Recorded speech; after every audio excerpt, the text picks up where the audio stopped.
Ahí está Martín. ¿Sí? Dale. Sí, Dale, sí. Espera un segundito. Bueno, voy. dale. Bueno, ¿qué tal a los amigos del canal de Gabriel Rojo? Muy buenos días. Acá con un querido amigo y uno de los más grandes escritores argentinos, para mí el mejor en este momento, lejos el mejor. Muchos hablan de César Aira, pero Martín Coban es mucho más escritor que César Aira, por lo menos para mí. Yo sé que esto puede generar No, polémica. Gabriel, no le llego ni a los talones, Gabriel. No Claro, le llego ni a los talones. leí yo leí La Guerra de los Gimnasios y Paula Cautiva y todavía estoy esperando a César Aira. Pero bueno, yo la verdad que eso no, ya le di dos oportunidades, que es mucho para un escritor darle dos oportunidades. Este, una distancia con, por ejemplo, con Martín es muy grande, ni hablar la distancia con otros escritores. Pero bueno, yo qué sé. Eso es cuestión de gustos y esto genera mucha polémica. Pero para mí, Martín Coban es el escritor argentino más importante que hay. Eh, Como tenemos poco tiempo porque tuvimos problemas técnicos, lo único que podemos decir es que Martín Coban es de mi generación, nació en 1967, escritor de novelas, cuentos y ensayos, doctor en letras en la UBA, profesor de teoría literaria en la facultad y en la misma facultad y en la Universidad de la Patagonia. De las novelas, de su prolífica novelística, solo citar algunas: La pérdida de Laura en 1993, Los cautivos, Dos veces junio, Segundos afuera, Ciencias morales, que ganó el premio Ralde y fue llevada al cine, este, Cuentas pendientes, Bahía Blanca, y su última, entre otras, digo yo, Confesión, que recomiendo así, muy efusivamente. También libros de cuentos, como por ejemplo Una pena extraordinaria de 1998 o Cuerpo a tierra del 2015. Y de los ensayos, El país de la guerra del 2014 y ya muy recomendable para toda nuestra generación, que es Narrar San Martín. Y tiene uno último en el 2020, que es Me acuerdo, también ampliamente recomendable. Bueno, Martín, esta es una charla entre amigos, porque ya nos hemos visto muchas veces y generacionalmente, bueno, me vas a permitir que habla en público, te tutee, ¿viste? Eh, la primera, más que pregunta, digamos, la cuestión que a mí me interesa mucho es el tema de qué hacemos con Borges. Hace poco tuve una entrevista con un historiador, eh, Raúl Fradkin, uno de los más importantes historiadores argentinos, y le hice la misma pregunta, pero en relación con Alperín Dongui. Yo digo, viste que el Facundo dice: empieza Sombra del Facundo, vengo a evocarte. Lo mismo podemos decir en relación con Borges, ¿no? ¿Qué hacemos con Borges? Digo, su sombra nos va a seguir persiguiendo. Al ser un clásico, es una marca profunda, ya indeleble. Eh, ¿Hasta qué punto sigue siendo una marca generacional? Y lo mismo que él hizo con Lugones, que le cortó la yugular para constituirse como escritor. ¿Alguien se atreverá a hacer lo mismo con Borges, Martín, o no? Mirá, hay un mapa de resoluciones posibles para esta cuestión que vos estás planteando, una de cuyas, digamos, variables más destacadas es justamente César Aira. Déjame decirlo, yo te agradezco las exageraciones iniciales, pero yo, incluso si te si te sentís aprecio, te parece apreciable lo que yo escribo, cosa que valoro y agradezco infinitamente, pero Aira cambió una manera de entender la literatura y eso lo consiguen muy, muy pocos. Yo no solamente no podría haber hecho una cosa así, no se me habría ocurrido ni siquiera intentarlo porque creo saber más o menos hasta dónde me da la cuerda y no me da la cuerda. Y Aira sí, Aira cambió fuertemente un paradigma de lo que se entiende por literatura, de manera de escribir, de manera de publicar, de manera de leer. Aira es, en todos esos sentidos, un escritor decisivo en la literatura argentina contemporánea. En parte también en relación a lo que estás planteando, a propósito de Borges, porque tomando tu referencia, cuando Sarmiento invoca a Facundo, dice sombra terrible. Sombra terrible. Y Borges, digamos, esa condición terrible puede ser un poco exagerado, pero esa sombra o esa irradiación de los escritores que tienen la potencia de los clásicos, Borges la tiene, sin dudas, que tiene la fuerza de la presencia de un escritor canónico. Borges sin duda la tiene porque es el escritor argentino más extraordinario que haya habido. Me parece que eso planteó, Borges murió en el 86, o sea, ya pronto van a ser, ¿cuánto? 20, 35 años de la muerte. Es mucho tiempo.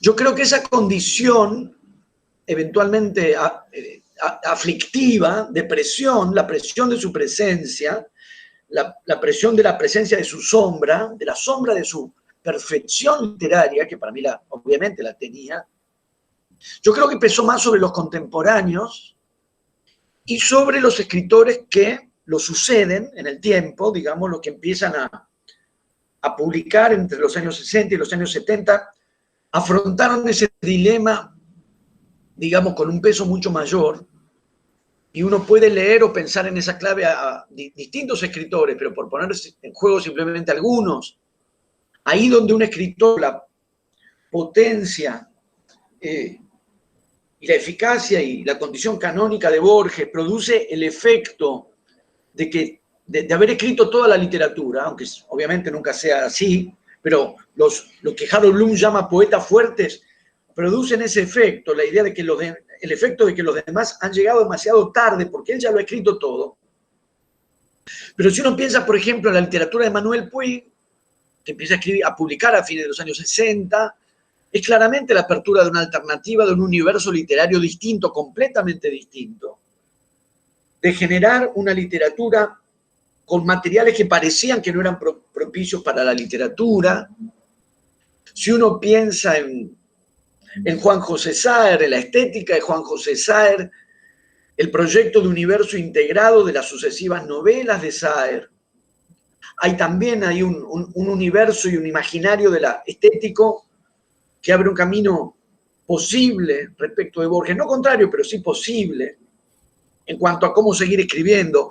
Si uno piensa en Ricardo Piglia, me parece que el de Piglia es uno de esos casos de una obra ficcional, pero también de una obra crítica que puede resolver a Borges o resolver el dilema a Borges, en los términos que vos lo estás planteando, en los términos propiamente borgianos y desde las categorías del propio Borges, y esa operación desde adentro producida por Piglia fabulosa, la combinación con Alt, en lugar de la antinomia que de alguna manera había quedado planteada por la generación de críticos de contorno, la conjunción Borges-Alt por Piglia es una resolución posible.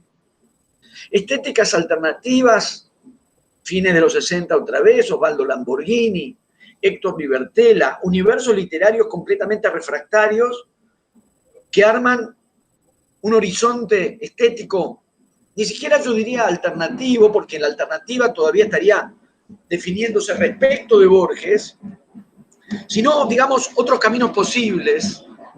Esperadme que pasa el popo, esperá. Una hinchada de Boca no es seguro.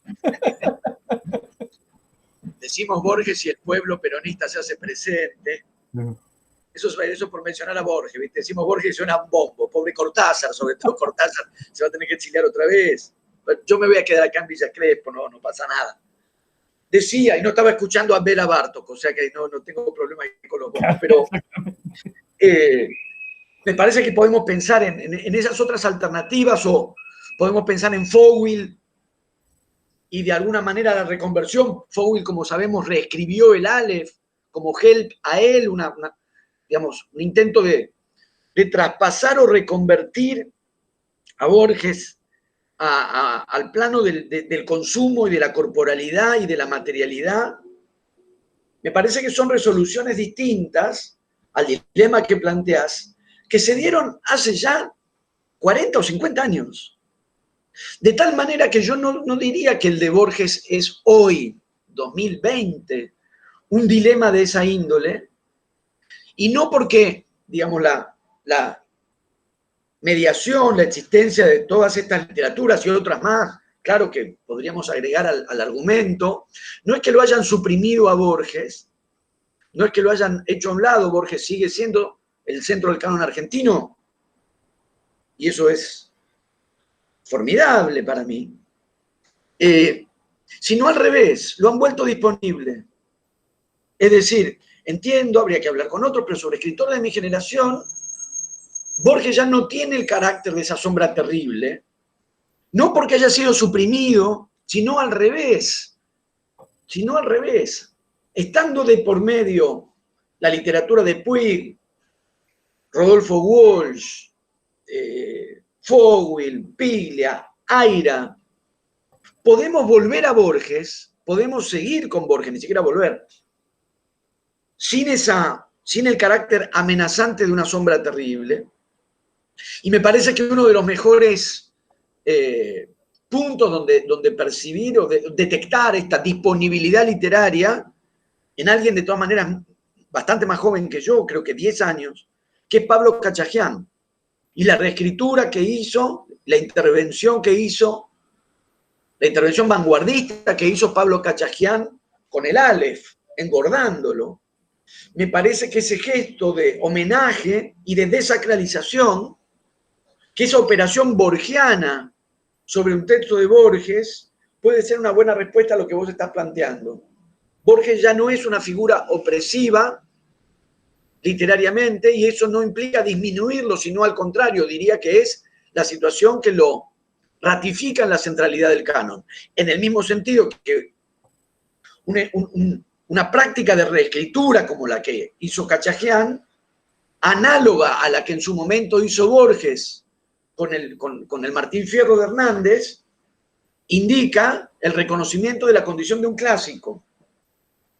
Podemos recurrir a Borges y contar con Borges. Yo coincido, Martín, humildemente, ¿no? Con que el universo estético que creó Juan José Saer, para mí es el mejor escritor argentino después de Borges, no solamente para mí, para una parte de la crítica, por la complejidad de su universo estético y por lo que demanda su universo estético. Yo eso no lo veo de ninguna manera en Aira, pero es una opinión muy personal y a quién le importa, ¿no? Pero quiero decir, lo que demanda el universo estético de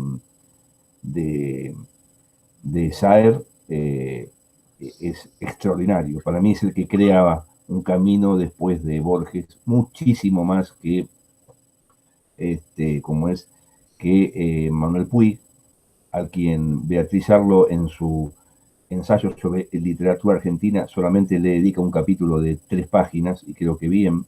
A mí es un escritor que yo creo que hoy en día no interpela Manuel Puig, creo que interpeló en los 60. Hoy en día es un escritor que incluso muchas de las construcciones estéticas de Manuel Puig yo ya la vi presente en Roberto Ar, toda esa cosa con la cultura popular. Para mí Ar es el iniciador de eso. Pero bueno, es una opinión, Martín. Acá no se trata de confrontar opiniones, porque hoy la estrella sos vos, digamos. Y nos olvidamos de otro que la cultura oficial del campo literario siempre ninguneó, que fue Witold Gombrowicz. ¿Qué fue? Witold Gombrowicz, ninguneado por la revista Sur, y que construyó ya en vida de Borges un universo estético muy distinto a Borges. Y que podía iniciar un camino. Lo que pasa que toda esa cuestión del ser polaco, el problema con la lengua, ¿no? Pero lo de Gombrowicz, creo que todavía estamos siendo injustos, ¿no? Porque no está resituado o reconocido como se merece, me parece a mí. Y en el caso de Piglia, yo coincido con vos, aunque Piglia y Aira se autoexcluyen, porque tengo entendido que Aira no tiene la mejor opinión del universo estético de Piglia. Y creo que vos bien dijiste lo de Fowell. Ahí está el otro gran universo estético, ¿no? Para mí, en la era post-Borges, ahí está Fowell, porque, a ver, lo que ha hecho Fowell con los pichiciegos, por ejemplo, no, para mí no lo ha hecho Aira, porque Aira plantea que para entender su novelística hay que leer todas sus novelas, cosa que es bastante, ¿viste? Bastante pesado. Pero bueno, está bien, Martín, digamos. Hoy Borges sería, volviendo a la pregunta, un clásico que, como todos los clásicos, uno resitúa permanentemente. Eso quieres decir. Un clásico. Sí, y más que eso, yo diría, pero quiero comentar las otras referencias que hiciste, pero por empezar con respecto de Borges, digamos, en una presencia a fines de los 60, Borges además estaba vivo, en una presencia, en una cercanía o en una inmediatez, el desafío ante una figura tan fuerte como la de Borges y una literatura tan potente como la de Borges, era, digamos, cómo escribir después de Borges, y en algún sentido cómo escribir sin Borges, en el sentido de sin verse tragado por Borges, ¿no? Como un escritor así y una obra así, tiene como una especie de, digamos, de poder magnético que pone a gravitar, puede poner a gravitar todo un sistema literario alrededor de él. Entonces, efectivamente, es casi imposible, no imposible no, pero muy difícil sustraerse al efecto gravitatorio de la centralidad de Borges, en lugar de armar, digamos, la posibilidad y el desafío de armar una galaxia literaria distinta, porque al interior de esa galaxia solo vas a poder orbitar alrededor de Borges. Las alternativas que fuimos mencionando, en cierto modo, apuestan a eso. Puig tiene una galaxia completamente ajena, porque la galaxia Borges solo puede ser satélite. Esa necesidad de buscar una alternativa para escribir sin Borges encima es la que me parece que, después de los escritores que mencionamos, que para mí son todos extraordinarios, porque si dijimos, y además muy distintos entre sí, Puig, creo que nombré a Walsh, Saer, Piglia, Osvaldo Lamborghini, César Aira, Fowell, nos permite escribir con Borges. Porque en ese momento, ¿no? Digamos, los contemporáneos y los sucesores, inmediatamente, los que vienen inmediatamente después, tienen el problema de que escribir con Borges es quedar tragados por el universo de Borges. Y eso, al cabo del tiempo, pero no solo porque pasó el tiempo y porque en ese tiempo pasaron y siguen pasando todas estas otras literaturas. Entonces es posible ya escribir con Borges sin la amenaza, sin el riesgo de verse tragado por Borges, ¿no? O quedar tomado por la gravitación Borges. Hoy podemos escribir con Borges y no ser subsidiarios. Escribir con Borges al mismo tiempo no es tratar de ser borgianos, quiero decir, los escritores que emulan a Borges se ponen, un escritor que quisiera emular a Borges en cualquiera de sus aspectos solo podría ponerse en ridículo. Justamente no se trata de escribir a lo Borges, que es la idea más descabellada que a uno se le podría ocurrir, porque es una garantía de fracaso y de ridículo, seguro. Yo diría, escribir con Borges en el sentido de Cachajian, ¿no? Poder volver a Borges, reescribir a Borges, sin que eso suponga un grado de subordinación o o el riesgo de verse diluido en el lugar de una simple, digamos, emulación. En cuanto a los otros escritores que hemos mencionado, yo estoy de acuerdo con lo que vos decís de Saer, pero vos usaste una palabra con la que yo estaría de acuerdo, que es lo que la literatura de Saer demanda en la lectura. Yo estoy de acuerdo y lo considero un elogio, considero un elogio esa demanda, un elogio al lector y un elogio de su literatura. Pero bajo la perspectiva de Aira, y el hecho que en Aira no haya esa demanda, bajo la perspectiva de Aira, esa demanda no es virtuosa. Aira, entiendo que concibe a la literatura como un don, y no en términos de esa demanda. Entonces eso es otro parámetro, y no es que se trate de leer toda su obra, que es imposible, ya casi materialmente imposible, sino que una parte de la creación de Aira es la obra, lo que no implica leerla toda. Yo no la he leído toda, pero hay un efecto de obra en el proyecto literario que en cierto modo se realiza en cada uno de sus libros, pero en cierto modo se realiza en una política de la proliferación y de la deriva de los libros. Eso por un lado. En cuanto a Aira y Piglia, sí, se excluyen, ellos se excluyeron, lo que no implica que nosotros los tengamos que excluir mutuamente también. Claro, ellos entre sí han hecho lo que les ha parecido, pero uno no tiene por qué seguir el criterio, digamos, ¿no?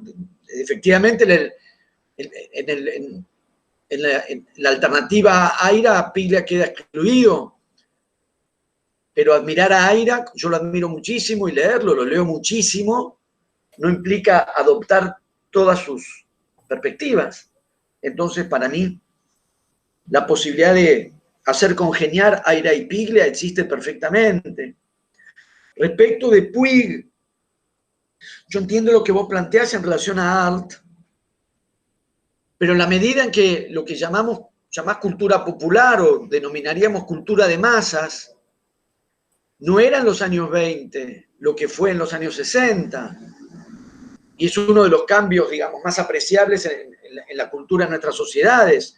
¿Qué era la cultura de masas en 1930? Y antes aún, El Juguete Rabioso es del 26, Los Siete Locos es del 29. ¿Y qué pasa con la cultura de masas en los años 60? La traición de Rita Hayworth se publica, creo, en 1968. Y el hecho de que ya para los años 60 la cultura de masas supone una marca en un horizonte estético de vanguardia, como trabajó Graciela Esperanza, por ejemplo, a propósito de Puig. Entonces, aunque uno pueda rastrear, digamos, y trazar, como vos proponés, una línea de un precedente en Alt, y la relación, claro, de Alt con la cultura de masas, pero que en Alt podía significar fundamentalmente que el mundo de los diarios, me parece a mí, mientras que en Puig entra la cultura de masas en el universo del cine, y además del cine de la cultura de masas. Cine en los años 20 ya había. El cine de Hollywood, el cine de la cultura de masas, y la música, digamos, el mundo de la música popular, de los tangos y de los boleros, y el universo de las radionovelas. Me parece que la cultura de masas en Puig es otra, y que por lo tanto esa literatura es completamente distinta y tiene un peso propio y tiene un lugar propio. Sobre Gombrowicz, podríamos pensar otra vez en Piglia, porque si uno piensa en respiración artificial, por ejemplo, el movimiento es exactamente el que estamos siguiendo acá en la argumentación. Digamos, dislocar la disyuntiva contornista, contorno años 50, dislocar la alternativa Borges-Alt, desarrollar una lectura con una combinación posible Borges-Alt, que además hay elementos, por lo pronto Borges reescribiendo también un texto de Alt, o escribiendo un cuento a propósito de Alt, como hace en El Indigno. Y en ese armado de Piglia entra Gombrowicz también, porque como sabemos, en respiración artificial. El personaje de Tardevsky está concebido y pensado a partir de Gombrowicz. Entonces, Gombrowicz me parece que tiene fuertemente ese lugar asignado.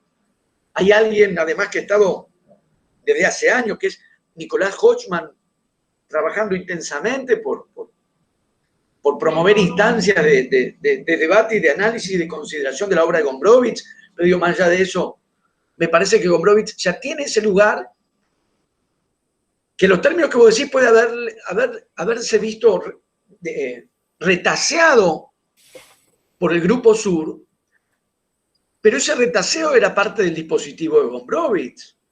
Quiero decir, si una figura como Gombrowicz hubiese podido integrarse al horizonte del Grupo Sur, no habría sido quien es y quien fue.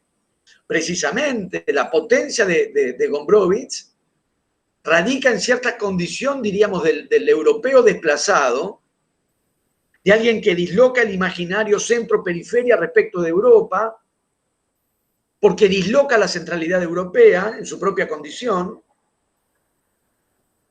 y la potencia corrosiva que tiene eso es precisamente lo que implica su no asimilación en el horizonte del Grupo Sur.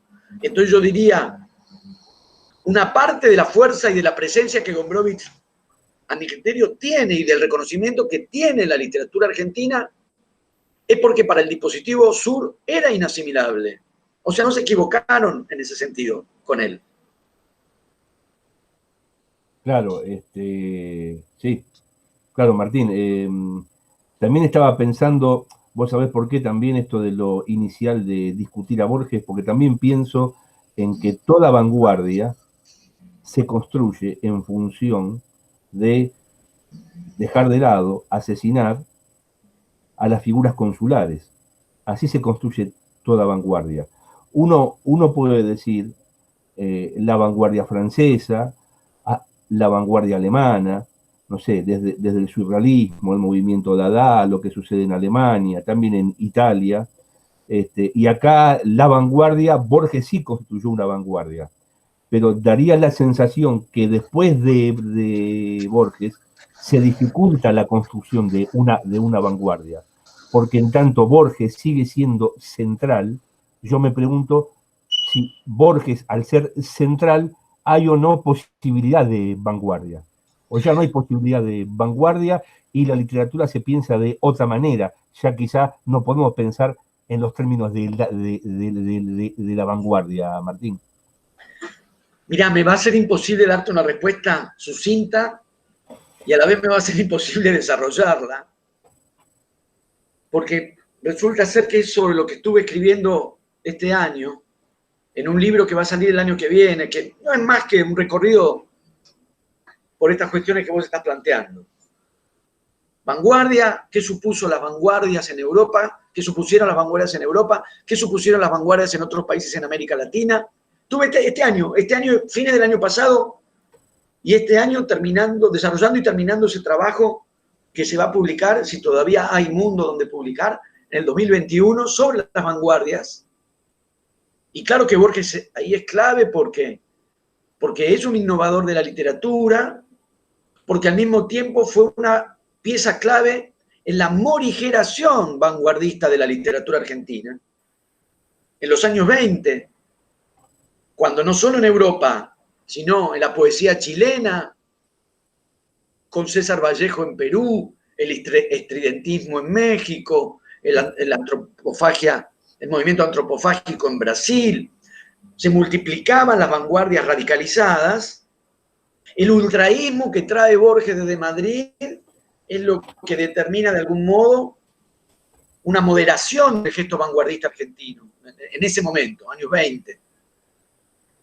Al mismo tiempo, Borges efectivamente es un innovador y al mismo tiempo es el escritor canónico, es el escritor de la tradición, que plantea exactamente ese desafío. Lo que yo trabajé en el libro, obviamente ninguna invención. De lo nuevo, estoy retomando y repensando lecturas ya hechas. En parte lo que ya estuvimos conversando. Puig, la superposición de Puig con las neovanguardias. Si había sido una vanguardia, si había habido una vanguardia vacante en cierto modo, el periodo de lo que se llama vanguardismo clásico, primera década del siglo XX, la sintonía de Puig con el pop art en los 60 parecería estar abriendo otra perspectiva y otra posibilidad. Es fabuloso, estoy fatalmente recapitulando casi el índice del libro que estuve escribiendo hasta hace poquito, porque también hay un capítulo sobre la manera en que vuelve a pensar y reformula la cuestión Héctor Libertela. La manera en que Libertela repiensa y reescribe la idea de vanguardia, cómo reformula el campo de las metáforas belicistas, ya la idea misma de vanguardia es una metáfora de guerra, la manera en que Libertela, Héctor Libertela, claro, sí, sí, redefine y reformula una metafórica de guerra para la literatura y otra manera de pensar la ruptura y lo nuevo en la línea de lo que se llamó vanguardia. Y más en el presente, yo diría más que conmigo, que no he hecho más que recapitular y recorrer los debates al respecto, pero Damián Tabarovsky con literatura de izquierda primero y con Fantasmas de la Vanguardia después, me parece que es uno de los que intervino más fuertemente en la interpelación del estado de cosas de la literatura argentina actual respecto a lo que vos estás planteando, que es qué sentido puede tener o qué significaría vanguardia hoy. Más allá de esa remisión, yo volvería, entre otros posibles, al nombre que ya convocamos, que es Pablo Cachajian. Porque Pablo Cachajian sí está haciendo, es un ejemplo entre otros posibles, una literatura de lo que, digo, más allá de si le llamamos vanguardia o no, o de lo que implicaría la vanguardia, lo que implicaría la vanguardia como movimiento, declaración, manifiesto, no lo pongamos en esos términos. Hay un gesto de ruptura, hay un gesto de desconcierto, de escribir algo que cambia los parámetros. Bueno, otra vez habría que mencionar a Aira, a César Aira, y más hacia aquí, Pablo Cachajian. Me parece que un poco el estado de cosas, pero estoy comprimiendo lo que estuve escribiendo en este tiempo, pero me parece que ese es el campo de discusión hoy. ¿Cómo se va a llamar el libro? No me acuerdo cómo le puse. Me fijo, no me acuerdo. O sea, mi relación más fluida y más frecuente con lo que yo escribo es que me lo olvido. Y tomás Argentina, no, Argentina y Europa y América Latina. O sea, el recorrido se concentra en la literatura argentina contemporánea. Pero inexorablemente, para desarrollar la discusión, como toda discusión, conviene primero tratar de definir los términos de la discusión. Cada vez más uno tiene la impresión de que las discusiones se desacomodan porque no hay precisión en los términos que se están empleando para la discusión. Entonces, primero sí hay un recorrido de concepciones y definiciones posibles de la noción de vanguardia, y después inexorablemente una remisión a las vanguardias europeas y las vanguardias latinoamericanas, y después Borges, la significación de Borges, la manera en que funciona en Borges al mismo tiempo lo nuevo y la tradición, ser nuevo y ser tradición en Borges, por eso los dilemas que plantea, y que le plantea también una ruptura. Y después, bueno, la figura de Cortázar, no hemos mencionado a Cortázar, claro, pero la consideración de un imaginario de vanguardia encuentra en Cortázar también una marca por lo menos abierta a la discusión sobre su vanguardismo o su convencionalismo, pero que hay una invocación a las vanguardias en Cortázar, las hay. Después está efectivamente un debate si esa invocación es por sí misma vanguardista o es solo una invocación, pero es un capítulo a considerar también. Y después lo que venimos recorriendo, los 60, yo diría no solo Libertela, sino también todo el grupo literal, contextos de radicalidad estética significativos a fines de los 60 y comienzos de los 70, como Nanina, de Germán García, El frasquito de Guzmán, El Fiord, de Osvaldo Lamborghini. Entonces, el recorrido se va acercando en esos términos, y después efectivamente una discusión en tiempo Aira, que también tiene el gesto de remisión a una tradición vanguardista. Digo, desde ficciones que ha escrito en relación a Duchamp hasta textos de ensayos críticos, César Aira, digo, respecto de Duchamp, pero también de Raymond Roussel, del surrealismo en términos generales. O sea, Aira marca ahí también una definición muy relevante, según yo creo, Sí, y después porque, la discusión del presente. sí, Después porque es una discusión del presente. Martín, porque yo le reconozco mucho a César Aira su beta como ensayista. También tiene ensayo Aira. Yo recuerdo un ensayo excelente que se llama Art, en relación con Roberto Art. Y también Sí, te quería preguntar ahí también, por ejemplo, claro, vanguardia, movimientos estéticos, también se definen a partir de gestos, a partir de ese, o también a partir de ese artefacto llamado libro. Pienso en Tadéis, como es, de Lamborghini. esa novela tan extraña, tan revulsiva. ¿Y cómo se llama esa novela inhallable de Libertela, Martín? ¿Cuál de todas? No sé en Hay cuál una, estás. ah, hay una ¿Está que el me camino de dijeron, los hiperbóreos? ¿Decís de las primeras? hay una que me dijeron que es extraordinaria, pero muy difícil de conseguir, que escribió Libertela. Este, bueno, Creo que tengo todo, porque además nombrámela, ¿eh? Ahora, nombrámela, ¿sabes? pero El camino de los hiperbóreos, El árbol de Saussure, más cercanamente se publicó Zettel, no sé. El, el camino de los hiperbóreos, ese no era fácil de conseguir. Esa es una novela. Ahora, yo te hago una pregunta, Martín. Hay una novela que no nos puede dejar indiferentes, porque por el lenguaje que utiliza esa novela, porque se fue desde este mundo y nos dejó ese legado, que no es una novela fácil de leer, pero que en su lenguaje, hace poco estaba leyendo un artículo de Horacio González sobre eso, que es Tartabul. Tartabul parece hiper vanguardista. O Sí, sea, se nos fue Viñas y nos dejó eso. sí, Una novela que en su construcción y sobre todo en su plasmación, poco tiene que ver con lo que él venía escribiendo. Hay elementos, pero en la forma en que él la construye y la escribe, es algo distinto, sí, distinto. Quiero decir, interpelaría a cualquier joven. Eso, sí. porque. Entonces, ahí, ¿cómo ubicamos a Tartabul? ¿Alguna vez lo pensaste eso, Martín, o no? Mira, lo pensé fatalmente, deberíamos decir, porque me tocó porque me convocaron, pero lo asumí con todo entusiasmo, escribir sobre la novelística de David Viñas en el tomo correspondiente de la historia crítica de la literatura argentina, ese proyecto que en 12 Del tomos, DMC, el DMC. dirigido por Noé Trick. Sí. Entonces, un capítulo dedicado a Viñas y a la literatura de Viñas, a la ficción, porque ya había habido, lo había escrito Julio Schwartzman, un artículo, un capítulo dedicado a la ensayística de Viñas y a la obra crítica de Viñas. Más adelante me tocó a mí escribir sobre su ficción.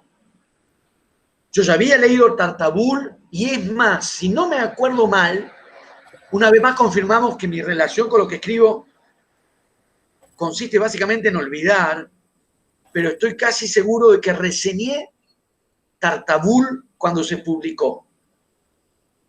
Yo no sé si en la revista Inrocuptibles, porque yo colaboraba ahí, pero reseñé Tartabul cuando se publicó y yo coincido, en algún momento decía en chiste, era un chiste relativo, que era nuestro Phineas Wake, Tartabul. Era nuestro Phineas Claro. Wake. Y que de una manera notable, al recorrer además la obra entera de Viñas, como tuve que hacer, la leí entera, claro, el movimiento desde, digamos, si hay algo así o si en algún momento ha funcionado algo así como una antinomia entre novela realista o social o política y novelas de lenguaje, Viñas parece haber hecho un recorrido desde una novela más social, más política desde lo explícito, si uno piensa en la novela En la Semana Trágica, Los Dueños de la Tierra, Dar la Cara, a lo que sería una novela del lenguaje en un sentido verdaderamente experimental, como Tartabull. Yo creo, o sea, uno puede ir viendo de qué manera y hasta qué punto en Viñas, pero lo pasa cuando lees retrospectivamente desde Tartabull para atrás, ves que algunos elementos ya estaban.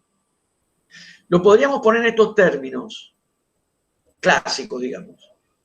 Las palabras puestas cada vez menos al servicio de la referencialidad y de la representación, en términos de las coordenadas estéticas propias de la literatura realista, de la literatura política en el sentido realista, y cada vez más con un espesor propio. Ya algo de esto funcionaba.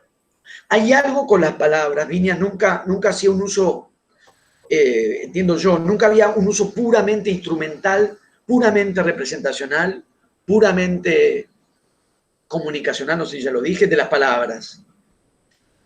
Ya en aquellos viejos textos, más de la tradición política, había un detenerse en las palabras, había un volver sobre las palabras, había palabras puestas sobre otras palabras, volviendo sobre las palabras, deteniéndose en las palabras. Si uno lo lee en sentido recorrido cronológico inverso, decís, o sea, desde Tartabull, decís, ya había algo, ya había algo. Las palabras no estaban ahí como, no sé, supongamos, las novelas de Beatriz Guido. Las palabras en función de una representación que cobre un sentido social. Estaba eso. Y aún estando eso, ya había como un opacamiento que hacía que las palabras se sintieran, se percibieran en tanto que palabras, para decirlo de un modo también clásico. Yo creo que hay una inflexión en cuerpo a cuerpo. Eso estaba pensando, en cuerpo a cuerpo. Un texto que genera que los estudiantes de letras te odien, ¿no? Se equivocan, bueno. Eso decía utilizarlo, cuando doy cuerpo a cuerpo, los estudiantes me odian, por lo que genera también, ¿no? Está muy bien, lo bien, bueno, perfecto, el odio puede ser muy, si es un odio inteligente, es formativo. Claro. Yo lo estudié, lo leí por primera vez efectivamente en un seminario de Beatriz Arlo en el año 88. Y esa novela, que es la novela que Viñas publica en el exilio, de hecho la publica siglo XXI en el exilio, y que escribe en el exilio y que es la marca de la novela de la dictadura militar del 76 en Viñas, ya tenía marcas de estos juegos del lenguaje. Ya ahí yo creo que había estas volutas de un lenguaje que se enroscaba en sí mismo mucho antes de remitir a una referencia reconocible o señalar una realidad política determinada. Ya estaba, me parece, eso. En Tartabull, digamos, ya eso llega a un grado Joyce. A diferencia de... uno podría comparar, por ejemplo, Andrés Rivera también hizo un recorrido, pero no llega a esa radicalidad. Pero Rivera también va de una tradición de realismo social a novelas en las que también, digamos, cada vez más, si uno piensa en La Revolución es un sueño eterno, El amigo de Baudelaire, también empiezan a girar sobre las propias palabras. Lo que pasa es que Viñas lleva eso, en Tartabull efectivamente lleva eso a niveles, no me acuerdo ahora si en el libro lo mencioné, espero que sí, ahora me voy a fijar, de lo que supone y significa Tartabull. Fíjate que es el recorrido inverso de Luis Guzmán, por ejemplo, que empieza con los textos más radicalizados, empieza con el frasquito, después escribe Cuerpo Velado, y va hacia una literatura más comunicativa, más diáfana, en la música de Franchi, incluso en Villa. Son recorridos distintos, ¿no? Ahora, yo me acuerdo, Martín, cuando tomando un café, que tuve ese privilegio en la vida con David Viñas, David me decía ya, viste, en frente del Instituto de Letras, ahí en 25 de mayo, cuando yo le preguntaba, y David, digo, Rayuela, David, Rayuela, dice, al principio dice, me había impactado, pero ¿sabés cuál es el problema de él? Se cagó en la vanguardia, decía. Y cuando yo le preguntaba, ¿y David Joyce? No me interesa. No, no me interesa. A mí ese tipo de literatura. Y sin embargo, escribe algo que es de vanguardia casi. O sea que Sí. lo que significa que a veces que no hay que darle mucha bola a lo que los escritores dicen, ¿no? Sino Nunca, no a a lo que veces. hacen. No, no a veces. Yo te diría nunca. Estoy buscando porque no puedo con la ansiedad, porque soy ansioso. Me lo voy a anotar, voy a agregar lo de Tartabur que hemos hablado acá, porque ahora veo que no lo puse. Y está bien ponerlo. Y está bien ponerlo. No, claro. Igual hay escritores, hay distintos escritores, digo, distintos modos, claro que hay distintos escritores. Quiero decir, distintos modos de adoptar o de asumir la condición de escritor. Hay escritores que pueden tener un grado de autoconciencia mayor, bueno, Borges, claro, Piglia, que son también los que, digamos, bueno, sí, tienen como una literatura de la autoconciencia, podríamos decir. Aira, los ensayos de Aira, lo que vos mencionaste, escribió sobre Alt, lo que escribió sobre Puig, lo que escribió sobre Borges, los libros que escribió, el que le dedicó a Alejandra Pizarnik, el que le dedicó a Copy, tiene que ver con las estrategias de un escritor que puede pensarse también, puede pensar su propio lugar, su propia literatura. Otros escritores, y eso no indica nada desde el punto de vista cualitativo, no. Ninguna de las dos variantes de por sí garantiza nada en términos de valoración literaria, pero otros escritores, digamos, pueden no dar esas pistas o esas señales en su modo de leer. Los modos de leer de Viñas, por supuesto que fueron descollantes y nos marcaron a todos, creo yo. Pero probablemente no eran los más iluminadores para su propia literatura. Como si dijéramos lo siguiente, a modo de hipótesis. El gran universo de las lecturas críticas de Viñas era el siglo XIX. Y cuanto más se acercaba a la contemporaneidad, quizás era menos preciso. Y como él era un contemporáneo de sí mismo, quizás no haya sido lo suficientemente preciso consigo mismo. Y evidentemente, la idea de la literatura que él sostenía, la idea de la literatura con la que él leía, tal vez no pudiese dar cuenta de Tartabur, aunque lo hubiese escrito él mismo. Pero como vos decías recién, no siempre hay que hacer caso a lo que los escritores dicen de sí mismos. Claro, porque, por ejemplo, a diferencia de Andrés Rivera, ¿no? Andrés Rivera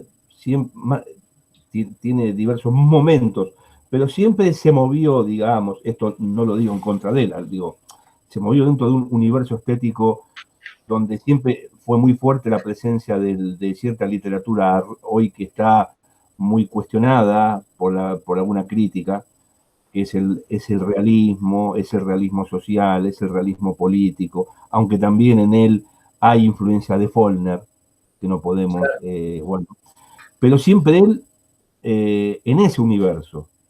En cambio, lo de Tartabul es un quiebre en cuanto a la forma. Claro, vos ahí reconocés personajes, situaciones, cafés, ideas, aparece la revolución, aparece los terroristas, claro, que es un universo, claro, sí, uno reconoce ahí a Viñas, pero en la estructura, en la forma, es un gesto muy fuerte, que otros escritores del realismo, si vos querés, siguieron dentro de ese universo. Él se despidió de este mundo con un artefacto diciendo, bueno, yo digo esto, o yo puedo decir esto, o esto, bueno, y eso es lo que sorprende. Es una marca que todavía la crítica no ha deglutido del todo. Alguna paginita de Horacio González, o lo que vos decís, pero no es que la crítica se puso en tono con Tartabul, todavía, me parece. O quizá necesita un tiempo, ¿no? Digamos, ¿no? Puede ser. Porque habría que pensar, es notable porque Para mí, cuerpo a cuerpo, a la hora de entender o de reconstruir una secuencia, cuerpo a cuerpo, insisto, me parece que hay una marca ahí, en la que, una marca en una novela en la que el lenguaje todavía tiene fuertemente esa designación política, pero empieza a girar como en un centrifugado que todavía tiene el eje político, referencial, reconocible, pero ya el lenguaje empieza como a girar y vos decís, claro, en la aceleración de este giro, en la aceleración vertiginosa de este giro está la voladura de Tartabull, donde ya el lenguaje gira sobre sí mismo.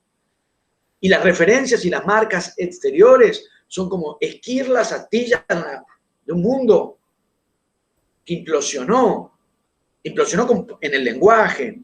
Llamativamente, de por medio,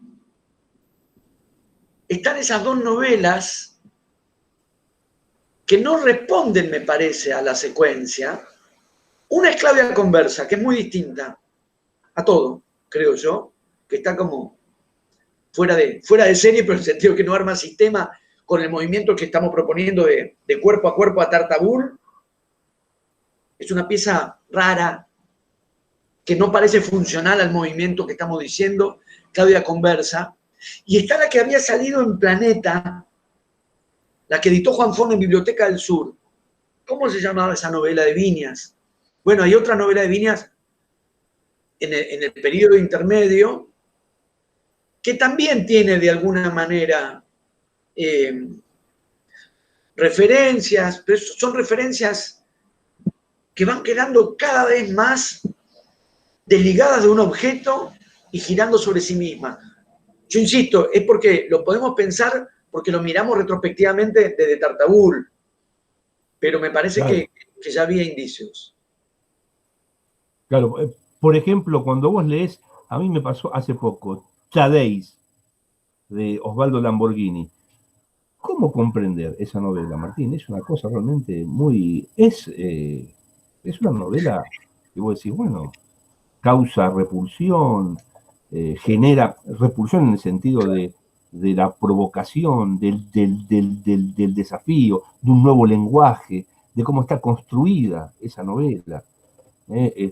También eso ha quedado quizá cuando salió, no sé qué repercusión tuvo. Para mí no tuvo ninguna repercusión cuando salió esa novela. Va, quizá me equivoco, pero digamos, no sé, Tadéis, ¿no? Digamos.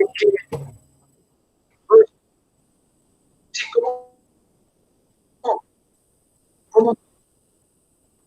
Sí, sí. Bueno, es que si hubiese tenido mucha más repercusión habría sido un fracaso. En el sentido de que un texto tan disruptivo, si aparece y encuentra una recepción amable y es integrado a alguna clase de éxito, entonces no funcionó.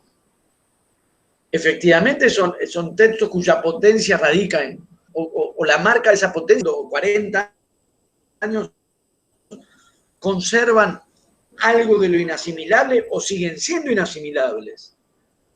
Entonces, no podría, sería algo absolutamente paradójico decir, aparece Tadéis y es aclamado, si es aclamado, habría, insisto, fracasado como gesto de ruptura radical, como gesto de ruptura visceral. Y es un texto, son textos, digo, no solo los de Libertela, los de Osvaldo Lamborghini, todavía tienen esa resistencia a una literatura que casi se podría consumir. No se dejan consumir. Como cuando Adorno definía el gesto de la radicalidad, de la ruptura estética en la música, y decía, música que nunca pueda ser pasada en una sala de espera. Y no era meramente una cuestión de valoración de calidad, porque Mozart, digamos, no es que nadie iba a dudar, nadie iría a dudar de semejante genialidad. Pero una propaganda de pan pudo hacerse con Mozart.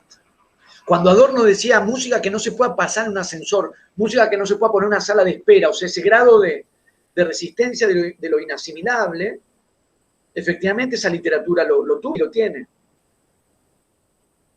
No lo podés leer para ir terminando, confortablemente. Martín, para ir cerrando, Ricardo Piglia, quien conocí y entrevisté y respeté mucho, él decía que la última gran novela argentina se llamó Los Orias. Otra novela que no es fácil de deglutir y que no ha sido discutida o quizá, digamos, no entra, la crítica no se ha detenido mucho con Los Orias también, digamos, ¿no? Porque es algo incluso, digamos, que son novelas muy fuertes, ¿no? Que pegan, digamos, por el universo que crean, cómo están construidas.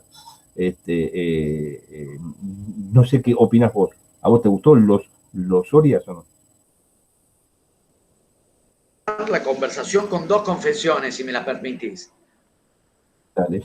Una que acabo de hacer trampa y como no me llevo bien con mi mala memoria, porque tengo muy mala memoria, me acabo de fijar y la novela de la que no me acordaba, de cuyo título no me acordaba, de Viñas es Prontuario. Pero hice trampa, me Esa te iba acabo a decir, Prontuario. de Sí, Prontuario. Prontuario, claro. Confieso que hice trampa, no me lo acordé, pero me acuerdo todo, la tapa, Planeta, Biblioteca del Sur, Prontuario, a esa me referí hace un ratito. Segunda confesión, no leí Los Soria. Leí bastante de la Iseca, leí mucho la Iseca. Con mucha admiración, me interesa muchísimo la Iseca. Leí cantidad, qué sé yo. La mujer en la muralla, El gusano máximo de la vida misma. Leí mucho su turno, mucho la Iseca. Los Soria está pendiente para mí. La voy a leer, claro, en algún momento, pero todavía no la leí. Así que no puedo decir. ¿En qué estás trabajando en relación con la ficción? Con ficción. Nada, nada. Lo, Este lo año, último. este año estuve con el ensayo sobre vanguardias y redondeando, terminando de dar forma, eligiendo, retocando un libro de cuentos. Un libro de cuentos. Si todo va bien, se van a publicar dos cosas el año que viene, el ensayo sobre vanguardia y el libro de cuentos. Pero lo que hice en este tiempo fue releer, elegir, revisar, corregir. Y no estoy escribiendo ahora nada de ficción. Ni estoy escribiendo, ni tengo nada en mente. Pero yo no llevo eso nunca con ninguna urgencia ni con ninguna ansiedad. Dejo que las ideas vengan y cuando vienen las vamos viendo. O sea, por ahora no hay nada. Martín, antes de despedirte y de agradecerte, yo termino todas estas entrevistas con este gesto. Viene un joven, ¿no? Un joven de 15 años. Se acerca con un libro, ahora te voy a decir cuál, y te dice, profesor, ¿por qué tengo que leer El Quijote, por ejemplo? Porque con los años y con la sucesión de las lecturas, va a ir advirtiendo una y otra vez cuánto de lo que pudo escribirse después, y después, Quijote comienzo del siglo XVII, después es un después largo y abundante, cuánto de las muchas cosas que se pensaron, se escribieron y se leyeron después, fueron posibles porque existió el Quijote. Por eso, entre otras cosas. Claro. Y además la va a pasar bien, se va a divertir. Además, no es Bueno, Martín, agradezco todo tu deferencia, te mando un fuerte abrazo y un abrazo. bueno, estamos en contacto, Martín. Dale, que estés muy bien. Hasta luego. Ahora que voy a cambiar acá.